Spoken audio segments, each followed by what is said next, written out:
In a cafeteria in Preston, Idaho, you join us at the Weird Kids lunch table. There's an empty chair right there. Why don't you take a seat? Come meet my friends if you haven't already. I'm here with Britany and Ambyr. Join us. Be one of our friends as we explore the world of Napoleon Dynamite. Thanks for that intro, Lilith. That was a 10 out of 10. Very atmospheric. It definitely set a tone. I don't know if it's the tone, but it was a tone. It's fine. Now give me your tots. Those were my tots. Ugh. So the great thing about Napoleon Dynamite, it's one of those movies that I have definitely watched like 100 times. It's one of those things that came out when I was a freshman in high school. And to this day, it's still the funniest shit to me ever. It did hold up pretty well. It's the way they filmed it. It's gonna stand the test of time. It has that quality where you can't tell what time it's supposed to take place. Is it the 1980s? Is it the early millennium? Is it the 90s? Nobody knows. It has a hardcore 90s aesthetic going on, including the 80s in it, being that they're in like a rural town in, was it Idaho or Iowa? Idaho. Which one did I say in the intro? Because I don't have know if no I idea. even had the right one. That's even funnier, but it takes place in Preston, Idaho. It's Idaho. Okay, yeah. It was our savior state from Utah. In a rural place here, thrift stores, which is like frequented in the film, probably would have a lot of 80s stuff in it. So you've got the leftover 80s seeping in there, but I feel like it gives a lot of 90s vibes. Yeah. I did want to make a point that in the beginning of the movie, when you see Napoleon Dynamite's high school card, like his high school ID, it does say it's for the 2004-2005 school year. Yeah, so it was like supposed to be the early aughts, but it's this like super rural time capsule town. Yeah, which is why it doesn't necessarily feel like it's from the time that it's supposed to be set in, at least. Yeah.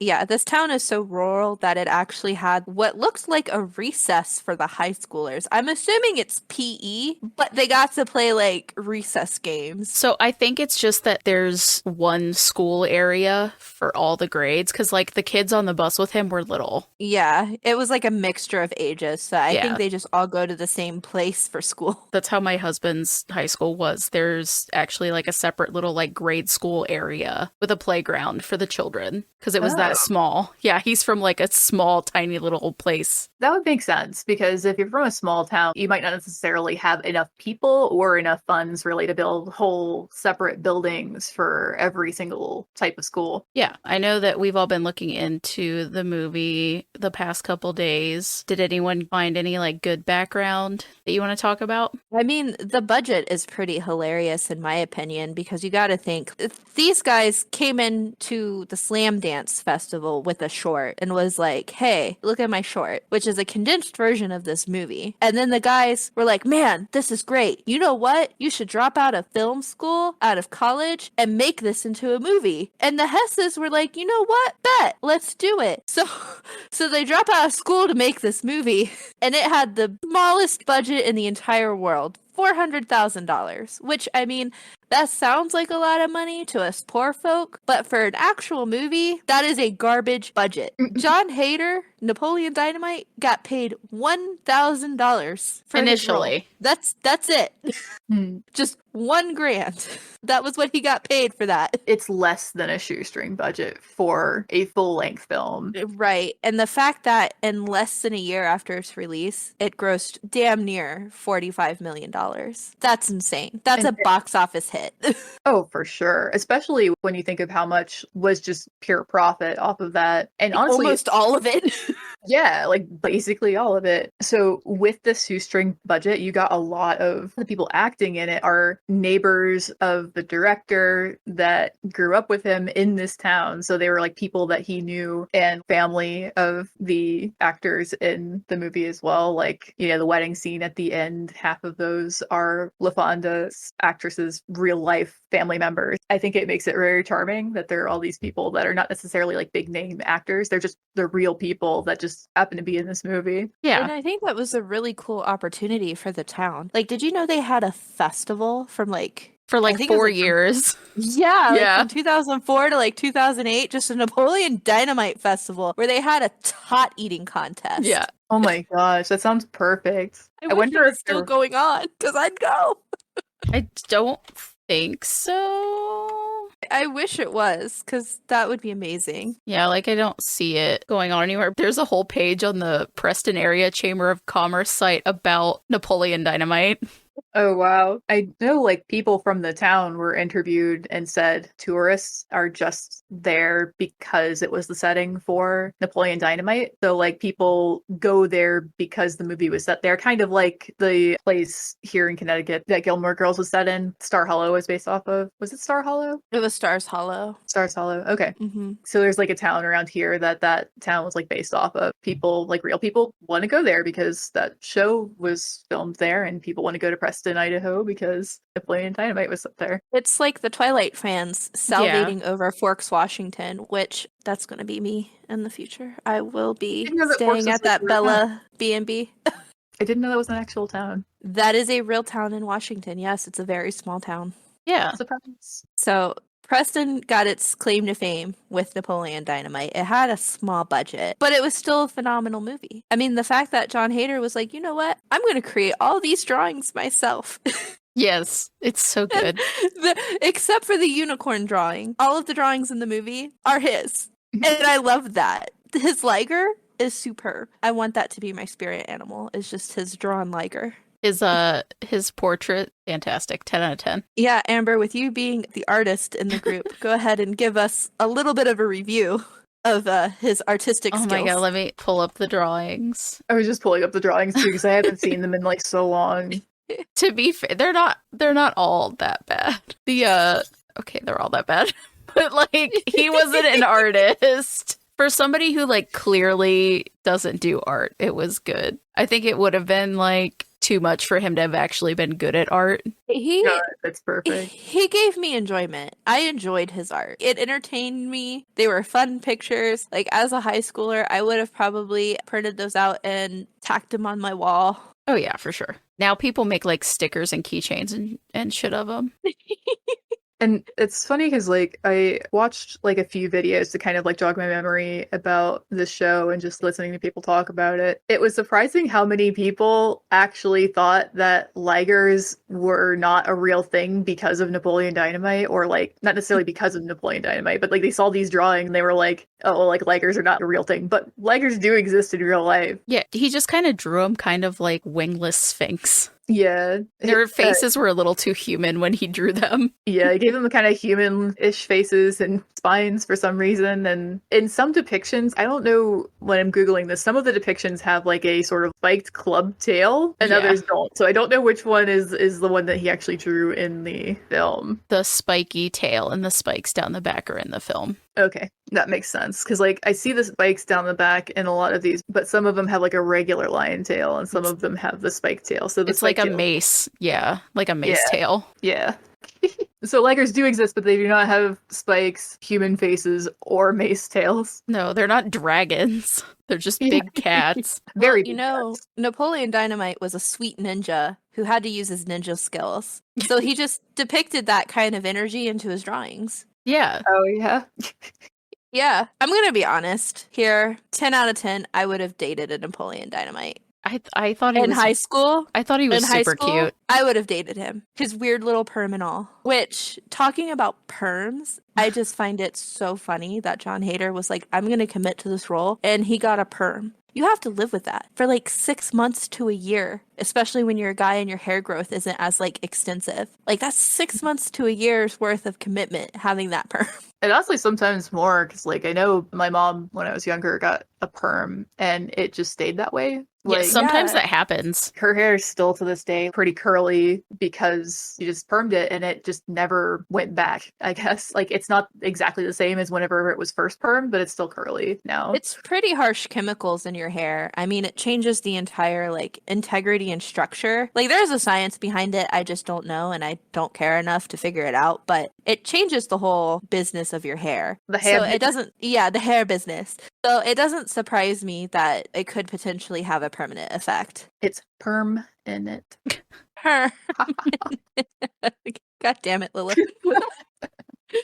Yeah. There are so many good characters in this movie though. They're so relatable. Deb, yes. I She love Deb. she like barely speaks in the whole movie. Don't need her to. I Yeah. like Kip, I love Kip. the guy with the American pants that likes to do roundhouse kicks. Can't remember his Rex? character's name. Yeah, I couldn't remember his character's name. I just call him roundhouse kicks. I just watched the movie again today, so the names are a little bit more fresh in my head.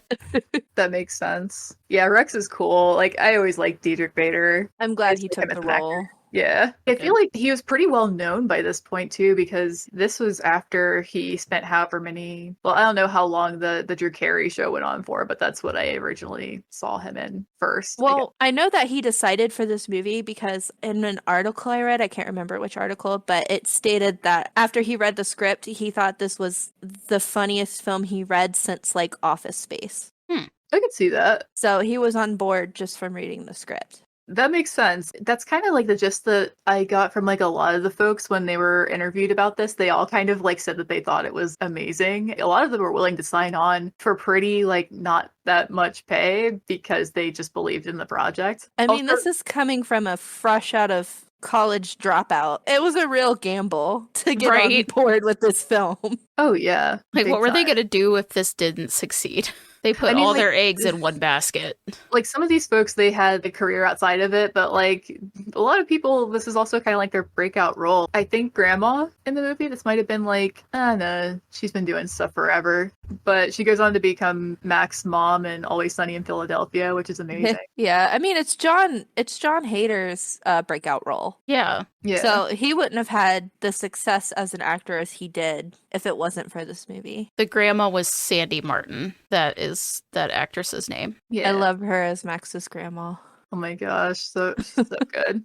I said grandma, but it was his mom. Yeah. The as they say, human cigarette. Yeah.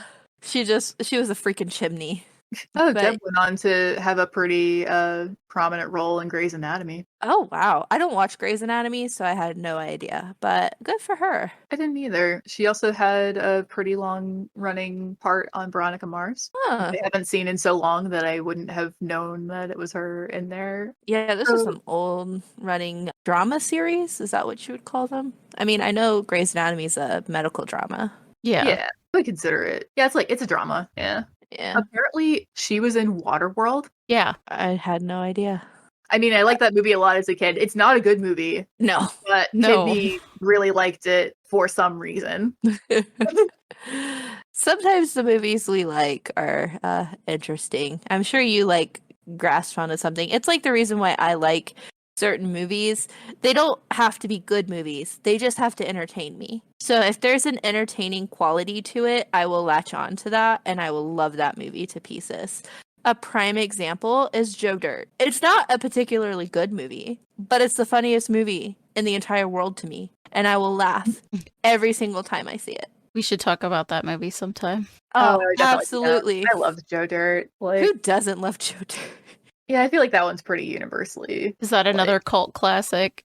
Is that I considered doubt a it, cult because classic? Isn't that one of Adam Sandler's Happy Madison films? Yeah. Or no? I don't know. We'll It have could to. be. I mean, it's during that era when he was producing a lot of fucking films.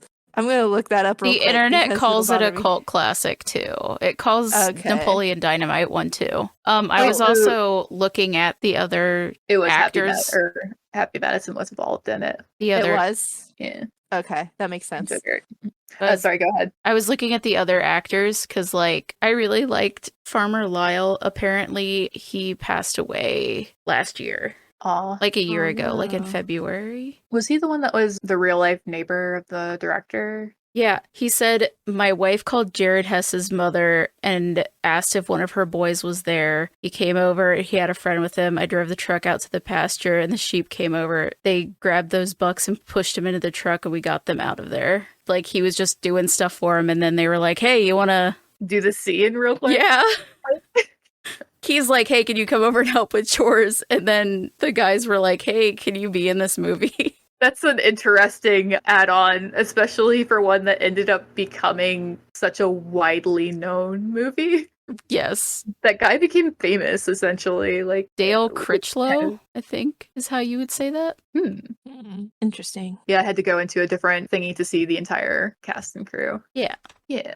There's so many fun facts about this movie. Yeah, and it's hard to kind of talk about like a storyline because there's kind of not one. Like it's literally just like a slice of life for this town. So that's something that I saw in a lot of the videos. I posit that there is a storyline though. A little bit. Like there's a little bit in there, but it's not like there's not like the whole thing that you usually get with movies where like there's this huge arcing storyline and there's like some big blow up problem thing that they have to like rush around to solve. I feel like their big blow up, in a sense, that I'm using quotations when I say blow up, because it's not really a blow up, but it's like their peak, their middle, as you say. It's the whole vote for Pedro thing. That whole campaign to the end, when it ends with Napoleon Dynamite's sweet, sweet dance moves that he prepared half that movie for. Yeah. To help Pedro win for class president. Yeah, I guess I would consider that a conflict. Yeah. So there is like a conflict. And then to me, the story is like really about Napoleon. Because at the start of the movie, he's being bullied by other people. He's not taken seriously and like kind of picked on by like the people in his family. He's kind of just like not doing great. And like he doesn't really change a lot through the film other than like the sort of like impetus, I guess, for him to change and find new stuff is going to those martial arts classes with Rex. And meeting Pedro, like making friends with Pedro was a really good catalyst for him to kind of open up. Yeah, because it kind of seemed like he didn't have any friends before that. Why I think that Rex is the catalyst for this kind of stuff is that he teaches Napoleon Dynamite a few things, or like gives him a couple pieces of advice that I think that Napoleon takes to heart. He basically tells them that if you want people to like have your back, you got to have their back. And like that's kind of, I think, where he starts to, because he makes friends with Pedro and then he has these experiences with honestly both Pedro and Debbie where they're kind of doing him a solid to an extent. And then he's like, well, if I want to make friends, which I think is actually part of the arc to the show, is him, you know, learning to make friends and like learning to find his people essentially.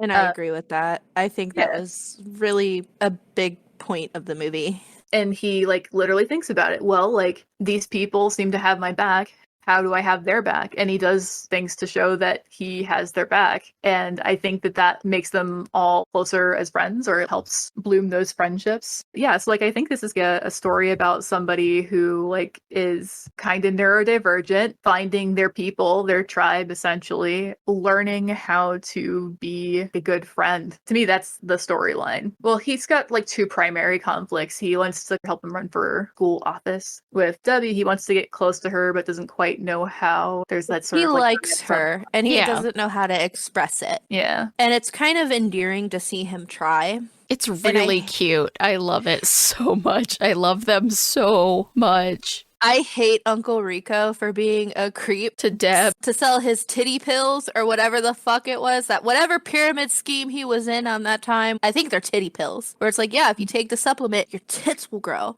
Yeah. He should have stuck with Tupperware.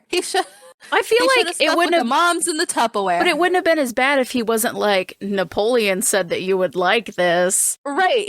I mean, that's the thing with Uncle Rico is I think, and this is going to be a spicy take, but I think he was unintentionally creepy. I think he's also autistic coded. I think that whole family got the tism. I think it's genetic. I think they all got it. Okay. 2, I think Uncle Rico was just trying to do what he thought would make sales. He thinks he's sexy, therefore he tries to emit this aura to make those sales, like how he was with the Tupperware and the moms. The way he sold things was very like he thought he was smooth. He was trying to seduce the product, like seduce them into buying the product. And I think that's what he was trying to do with the other pyramid scheme, which was the titty pills. And I think he was thinking he was coming off as smooth and like, yeah, you're totally gonna want these, you're gonna have attention from guys like me.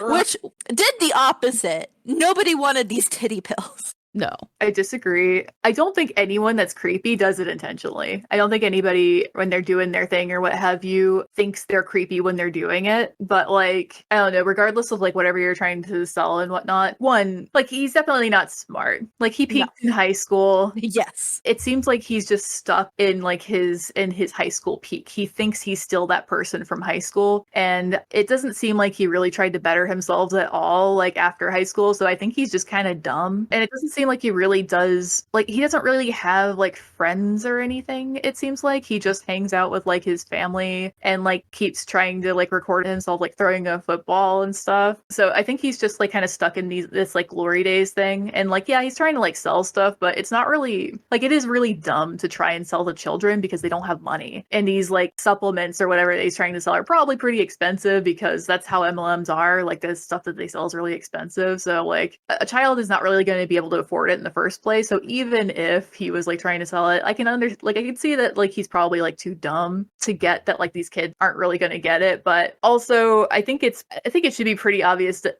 anybody that talking to children like that is just not good, even if you're like socially awkward or what have you. Like I don't think he has the social skills to realize that was bad. That's where I'm getting at. I don't think he realizes what he was doing was weird. He just saw girls that were in puberty, had their boobs, and was like, hey, they might buy this product because they'll want to look like models, like this model on the pill bottle with her big gigantic bazookas.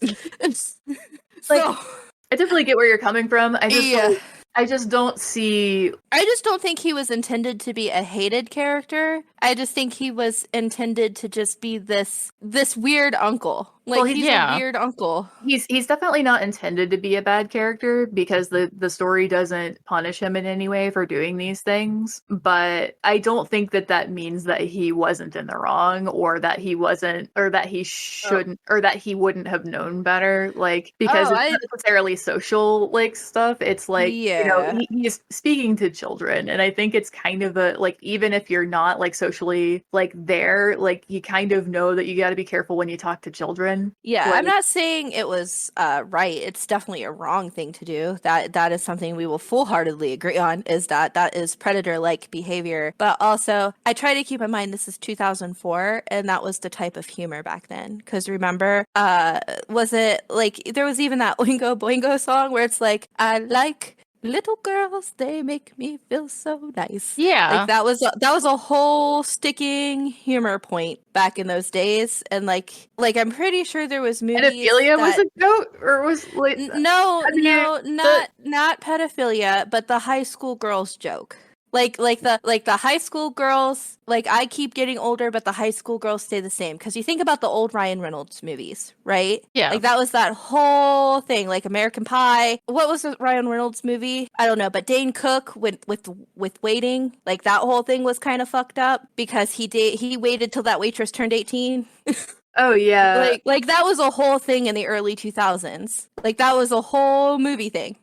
I mean, it doesn't mean it's right. I'm just saying that was the humor. I don't know. Like I don't necessarily like during certain points in time it was more like socially acceptable to find certain things humorous, but I don't know, like it doesn't excuse it. It's still definitely a thing, but also it did exist. It was in media, but I don't know that people necessarily like. I don't think that all people necessarily found it funny. I know that there was definitely like a lot of people that did, but it's definitely a thing that they made a lot of jokes about in the early 2000s. I also don't necessarily excuse any movie for that. No, to be honest, you don't have to, like, and I really like necessarily don't either. But I'm just saying that was a normal humor in the early 2000s. There was a lot of movies that made similar jokes. Yeah. It was definitely a style. It wasn't the style. It was a style. It was a choice. It was a not a good choice, but a choice. But like obviously the movie's going to be a little dated because it's from the early aughts. 2004. Yeah. Oh yeah, definitely. Like I mean, it's definitely gonna have like some stuff that's dated. So yeah, I would say that like the normalization of sexual harassment towards minors is like something that hasn't aged well. No, it has not. That is and a real issue. That's always been an issue, but now it's people don't laugh at it. Oh, one other disclaimer before, like, if somebody hasn't watched the movie and for some reason is still listening to this podcast episode, another disclaimer is that there is one animal that is killed in the movie. It is off screen, but there is a single animal death, at least in this movie. The animal wasn't actually hurt. It wasn't No. actually, yeah, And it wasn't actually hurt. Just say So, off like, screen. a fun fact about that is it was inspired by one of the experiences of, like, that the writer actually had growing up. Oh, wow. Yeah, like, I that didn't was look in at the, I that. don't know how accurate that is. It was in, like, the IMDb fun facts. I mean, I could definitely see it because I mean, I know my bio dad when I was a kid did something similar with the family dog after they like bit my sibling. So In, like, rural areas like that, it's just what's done. yeah, like because you don't want your like animals to suffer if they're And while we're talking about animal cruelty, let's talk about the uncomfiness of the capitalism of chicken keeping, because that scene was rough. That's how a lot of chickens are kept. Unfortunately, I know. like, it's not well, and it's not good. that's why that bird flu that went around was so effective and impactful of like damaging those animals, because they are so close together. And even when you have like your own coop at home, they're pretty close together, but they have like areas to walk around versus just being in like little tiny cages where they just poop eggs all day. That just kind of made me sad. The animal industry is gross. I love to eat meat. I love meat, but man, I wish there was a better way to source it than what they do, because it's pretty gnarly. And chicken is one of the big ones too, because there's a monopoly. Tyson owns basically all the chickens. There's a monopoly on everything. Like, I think there's like 4 companies total that just owns the world, like at least owns America. Yeah, with Tyson, they have this death grip on like the poultry industry and chicken. They set up farmers in such a way that they only have enough to barely scrape by and not actually like make any real money for themselves, so that they are completely and utterly reliant on the company for everything. If a farmer starts producing a little bit more or something like that, they'll adjust their feed or something like that so that they will grow less. The amount of feed that they're fed is controlled by Tyson and not the farmer. So Tyson will like tell them, okay, you have to feed your chickens this much now. Like they just have to do it because they're given that amount of feed from Tyson that they still have to buy, by the way. Yeah. But Tyson will say, this is how much you have to buy. And that's just how much you have to pay for it. So it's ridiculous. But yeah, and then they're kept in these tiny cubes. Yeah, they're stuffed. You can see like their sides and feathers just sticking out of the sides of the wire cages. And wire cages is how you get weird club feet and chickens. It's just like, come on. If you just took care of the chickens, they were normal pets or normal animals, they would still produce a lot of eggs. Yeah, like I know multiple people that own chickens, and like one of them, they have the chickens for eggs and for eating, and the other ones, they're pets that just produce eggs. But like both of them treat their chickens very well. There's no reason for all that. And also, let me just talk about how like when they go to lunch, and that was the most disgusting thing I've ever seen in my life. I hate eggs, and so for me, it's like a nightmare. Like egg juice. He just cracked open yolk, stirred it in a pitcher, and was like, here's your drink. Yeah, he sipped it. He's like, it's good. What? Come get some. Like, oh. Hell no. Hell no.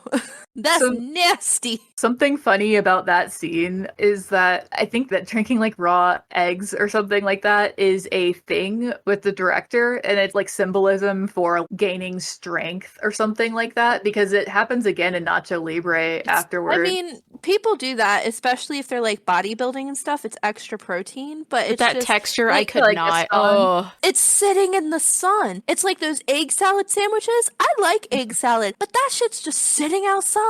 That's eggs. That's mayonnaise. It's getting warm. I've taken food safety courses, and it's not safe to do any of that. but yeah, And, like I was Serve Safe certified, so I took like the Big Daddy courses and shit. Yeah, I think that was what I took too, is Serve Safe. Yeah, it's not good to have that stuff hanging out in the sun unrefrigerated for who knows how long. And then they pay Napoleon $6 and change. He said it was like $1 an hour. $1 an hour. Yeah. The other thing too is that in the US specifically, because there's so few regulations, the reason why in the US eggs are usually pasteurized is partially because you are more likely to get sick from something like that because of all the weird shit that people do here in terms of raising and whatnot. Because our standards are shit. Yeah, our standards are shit. So like Our standards are shit and our animals have diseases. yeah, it's probably not very safe to eat raw American eggs, which is probably what they were eating, which scares me a little bit too. Yeah, I doubt they were like pasteurized like they should have been. Yeah. Especially coming from a quote unquote local farmer. Yeah. Eggs are so gross. I cannot. Ugh. I actually really like eggs personally. And I even have to be in a mood. I have to be in the mood for eggs. I will But be when I'm in a mood, I love eggs. I will be in the mood for like a dippy egg and I'll make it and I'll get halfway through eating the dippy egg and then it'll start tasting too much like egg and I'm disgusted. So gross. I I will love say dippy eggs. that the farm fresh eggs, like the ones that you just get from people that just have normal farms where they raise their chickens normally and whatnot, and you can just go out and pick them or whatever. I grew up around a lot of places, around like a place that had like a lot of little farms and stuff like that, and those ones taste totally different than I can't do them. I can't eat the eggs from like my mom's neighbor, from her bestie. I can't eat those eggs. They taste too much like egg. I baked zucchini bread with those eggs and I couldn't eat the bread because I just tasted egg. I'm way too autistic for eggs. That makes sense. I think everybody with like some kind of like some Neurospicy people. Yeah, neurospicy folks. Yeah, because I definitely have some things like that. Cottage cheese? Oh, Mine is fish. I really Yeah. want to like fish, but it all tastes like creek water. I'm sorry. I hate it. Fish on paper, in pictures, even in restaurants, look delicious. I'm like, oh yeah, I want to take a bite of that. I take a bite out of it and it tastes like I swallowed creek water. I hate it. fish has a really like I don't really like fish either. Like I've gotten a little bit I like it a little bit better now than when I didn't eat it like at all when I was growing up, but now I'm like okay with some of it, but it has to be fresh because if it's not, then it just tastes like super, super fishy. Eh. Speaking of fish, my favorite pickup line of all time. I caught you a delicious bass. I caught you a delicious bass. It's the so best. This movie has great one-liners. There's so many, and I forgot like how many I use all the time. Yeah. Because Napoleon Dynamite, I don't know if he's like relatable to the audience, but he's relatable to us. Yes. I love him. I also really enjoyed Pedro's cousins, the Cholos. Oh, They're so yeah. good. I would roll with them. They are so fun. Yeah. You would. You would be like buddy with those dudes. I absolutely would. I don't know what's so funny, but Pedro going, if you vote for me, all of your wildest dreams will come true, slays me every time. It's so good. That's like his slogan. Yeah, your wildest dreams will just come true. Yeah. And they voted for it. Rightfully so. Right. Like, rightfully so. I mean, after Napoleon's sweet, sweet dance, that is now a World of Warcraft dance. Yeah, the Is Blood it really? of Males do that. Yeah, the Oh, Blood yeah. of Males dance animation. It's the Napoleon Dynamite. Oh my god. Definitely is. Oh my god, I love this movie so much. And then Tina, oh my god, when he goes to feed Tina, he's like, "Come here, Tina, you fat lard. It's time for dinner." I'm just gonna start saying that to my cats. Like, eat the food. The llama. Yeah. Yeah. And then Grandma getting it at the sand dunes. I was trying to read her shirt. I kept rewinding it to read her shirt, and it was something like, "I got divorced because he was into religion and he thought I was God." That's what I read on the t-shirt. Oh, geez. I was like, I'm sorry, what? The grandma's t-shirt when she was in the sand dunes. I had to keep rewinding it to try to read it. That's pretty awesome. Oh man. Something I literally just found clicking around the IMDb is that the person that played Summer Wheatley is actually Hilary Duff's older sister. What? Yeah, Yeah. she's a Duff. Oh, by the way, I found the exact shirt so I can read you the exact quote. My husband Please. and I divorced for religious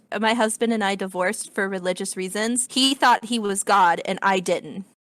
Oh my gosh, it's like those freaking Facebook t-shirts. Yes. Oh, that are like oddly specific. Yeah. I had it a little jumbled, but I was almost on the money. Oh yeah, you're really close. That movie is just a treat from start to finish. It And then is. Kip's whole love story with LaFonda. I love them yeah. so much too. They're That so was like my good. favorite part. Like even when I was younger, because when I was younger, when I first saw it as a kid, I actually did not like the movie. I thought it was boring. As an adult, I was able to see the charm of it more. But even as a kid, I liked Kip and LaFonda's whole thing. They were just really cute together. Kip is your precious cinnamon roll. They're just so cute together. He's like 6 feet tall and he's just a short king. Yeah. Well, that actress is exactly 6 feet tall. I felt that. Her name is because- Chandrella Avery. Because I was like, she looks like she's my height. Yeah. I was correct. I guessed that correctly. Oh, she's been in all kinds of stuff. I was like curious that she's been in other stuff because I really liked her. It's crazy to see how different the actor that played Kip looks. I was thinking outside that, of Napoleon Dynamite. Yeah. like his IMDb photo doesn't look like Kip at all. Yeah, he's 5'8" and she's 6 foot. Yeah. No, that felt correct. Yeah, that's adorable. That was my guess. Okay, so they're about difference in height between me and Britany then. Yeah. I just love like the like instant makeover that she gives him. Oh yeah, he kind of starts off being like, oh, and then he like at a certain point he's just like, oh dear. Yeah. He just kind of accepts it. It also seems like he's having fun with the whole thing. Like he says that she's the best thing that ever happened to him. Yeah. It's so cute. And she's just like basically just like showering him with gifts and like affection and stuff like that and just being like really sweet. Oh no. I didn't like that. Oh no. The chick that plays Rex's wife is Yeah. she's Trumpy. Oh, I'm kind of not surprised, to be honest. I wanted her to be cool No. because she's a female bodybuilder, and like my cousin was a female bodybuilder for a while, and some of those ladies can be like wicked cool, but this one's not. So we're just gonna skip right over that. Ew. Yeah. No thanks. No, thank you. No, thank you, please. Yeah. We're not that kind of voter. Clearly, I mean, like, We are the opposite. I feel like it's a little obvious that Oh yeah, I don't think anybody's gonna be like listening to this podcast up to this point and thinking like, oh yeah, like maybe they would be into that. just wait till they ever see us like live stream an episode. They'll be like, oh yeah, we know what you like. But yeah, you look exactly how you sound. That'll be interesting. It'll be interesting if people think that we look like we sound. Yeah, that Oh, would be a fun thing to figure out. We could have a poll afterwards or something. Yeah. One day if we do a face reveal episode. Yeah, that'll be good. Yeah. But I mean, overall, what would you say you would give a Napoleon Dynamite? For me, it gets a solid 8 out of 10. I think that's fair because I was like there actually there are thinking that. things that like date it a little bit. There's like one instance of them saying the R word in there, and like Yeah. clearly you don't say that anymore. But like in the the early early aughts, 2000s, people did. That was a very used word. I am guilty of it back in 2004. I think Yeah. everybody that was like our age then, or even like vaguely around our age then, probably said it. And if they say they didn't, they're probably fucking lying.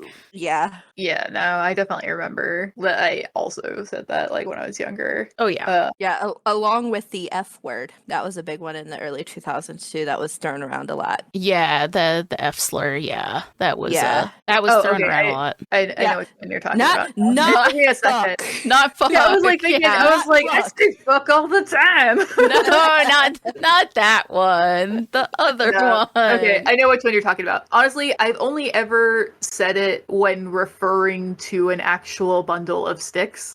And You know what? I remember that because you were that type of person to be extremely literal with your words. yeah. So I've only ever said it in that context as a joke. It's the mental illness. Yeah. It's Listen, I was an absolute degenerate, and I'll own that. We were the early 2000s. Like, the internet was the fucking Wild West. Everything was loosey-goosey. You did some shady shit. You Well, like said the some internet shady was shit. new too. Like the internet was still like relatively new for like everybody to have access to it. yeah. And it was like really you could do whatever the fuck you want. Yeah, and I feel like it I was was in a lot of dark corners. Oh yeah. Like I remember being at your house looking at some like crazy shit on there. I was not a 4chaner. That was not my bag. What I did was a lot of crazy fan fiction. I as a Gaia. dumbass, yeah, Gaia. As a dumb teenager, I would Oh, yeah. catfish on AOL because I thought it was funny. Everyone yeah. always thought I was a dude when I would talk to them online. It happens I guess, still. like, You yeah, exude masculine energy. I feel like that's not a bad thing. Good. I feel like you are good at being neutral, and then you do good femme times and good mask times. So like, It depends I on feel like who I'm texting with. yeah. Also, like with how Wild West shit was on the internet back then, I'm really surprised that LaFonda was who she said she was. Oh yeah. Yeah. That was something I was pretty surprised by too, because like She was real. yeah, And she was like that- super into Kip, and it was really cute. yeah. It So was like the first time seeing an internet relationship like work out and Yeah. not be MTV catfish. Yeah. for real, that was like that was a good one. That was a nice little gem in there, because there was definitely a lot of like crazy shit that went on back in the day. I know I was definitely doing some like catfishing on Gaia. What was it? But sexual gasms. No. was one of my usernames. Yeah, I mean, we did that. I think Britney's was but sexual cherries. Yeah, it was. We were really bad, but we grew up. It's and that's fine. what matters. Yep. That's what growing up is. You enter the cringiest time in your life and you exit the cringiest time of your life. Yeah. I feel like there's definitely still like craziness that goes on online and stuff like that, but I feel like the internet is a lot more partitioned now. I think it's because we stay in our age group. I'm pretty sure if we somehow stumbled into teenage territory, it would be the most unhinged shit we'd ever see. That's a good point, yeah. Because I'm still very youthful. There's still like a lot of things that I like that are made for children. But put ages on that stuff. Everybody could like that stuff. yeah, Doesn't matter your age. yeah, exactly. Like I think it's silly to like say that only kids can enjoy media that's made for kids, because a lot of times they make it so that the parents can enjoy it too, except for Caillou. Whenever it started getting to like Twitter and like what was it, Snapchat, that was it. Snapchat was where I completely lost the youths, I think. I have a Snapchat. I downloaded Snapchat, and I'll be honest, I do not see the appeal of it at all. But then again, as someone with a memory disorder, essentially, not being able to see like my history of texts, I don't like that. So like the basis for the whole app is something that just by its nature doesn't mesh with my disability, essentially. So like That's fair. We Yeah. got so off course. That's usually how it goes with these things, but it's still related to Napoleon Dynamite. We're all very mentally ill, so this happens. yeah. Yeah, at least we didn't talk about childhood trauma. That's a different episode. That's There was a little bit in there, but just subtle. that's a different episode. That's a different time. If this is posted somewhere where you can have comments, let us know. If you 'Cause- caught any childhood traumas just in here.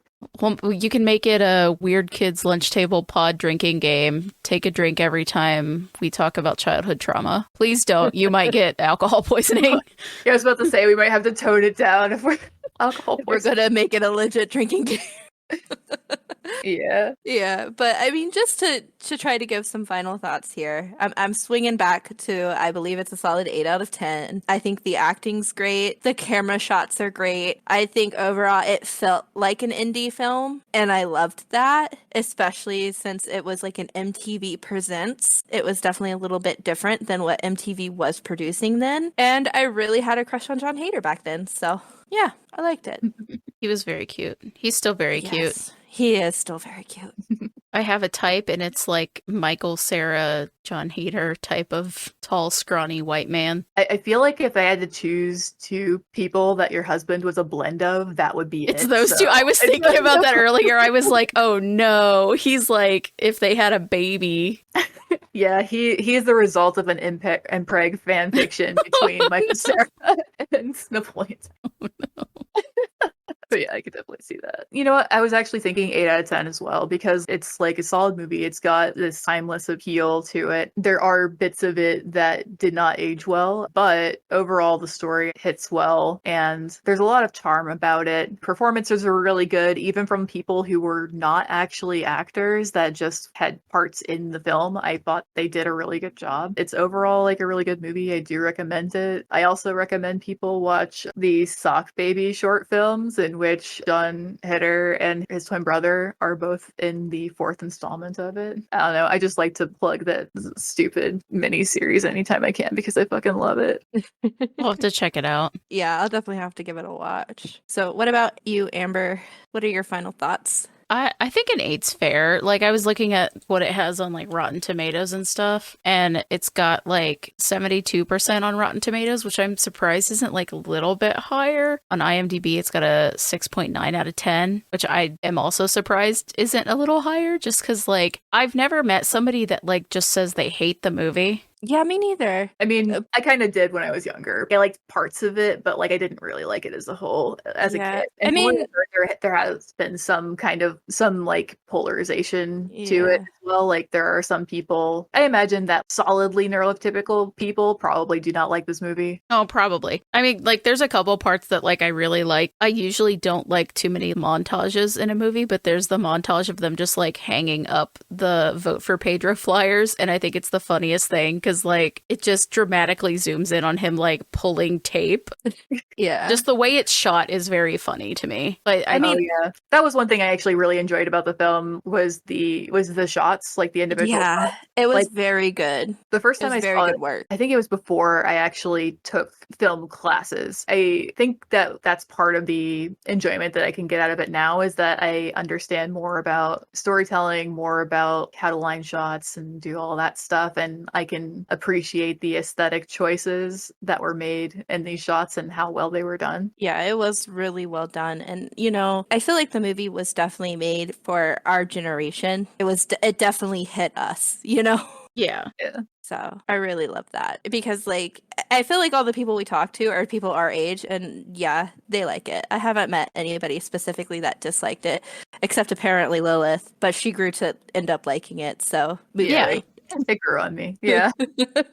I just had to grow up, I think, to be able to appreciate that this is essentially a coming of age story for like a lot of these characters. Yeah. Yeah. To an extent, yeah. But now I can look back and be like, yeah, growing up kind of was like that, being really awkward and then Yeah. finding other people that are also awkward that enjoy being awkward with you. And that's why we're the weird kids at the lunch table, because Yeah. we just congregated to each other, because that's how it works. And we're neurospicy, and neurospicy always finds each other. Always. Always. Lucky? Yes. Does anybody have any other final thoughts before we sign off? My final thought is that John Hader is hot. Very. And there's 2 of him. I know. Double the fun. He's also very married, I think. It's fine. It's a celebrity crush. I'm allowed to look from afar. Yeah. Yeah, and you can have that sort of a Hitachi twins fantasy. Damn it. Oh, God damn it. God damn it, Lilith. Oh, we gotta go before Flash we get in Weasleys. trouble here. Yeah, I believe we're signing off here. Oh, yeah. So What was our so final thoughts for Britany? Yes. Was, John Hader's hot. My final thought is give me your tots. tots are delicious. I will catch you a Tots are delicious delicious. bass. Is that your final thought, Amber? Yeah. Is that Ending on a romantic note. Yeah. it really is. It really threw me a good line there. But yeah, I believe we are signing off here. I think our bell is ringing in the distance, signaling that lunch is over and we gotta go back to life Come chill with us next time. at the Weird Kids lunch table. Bye.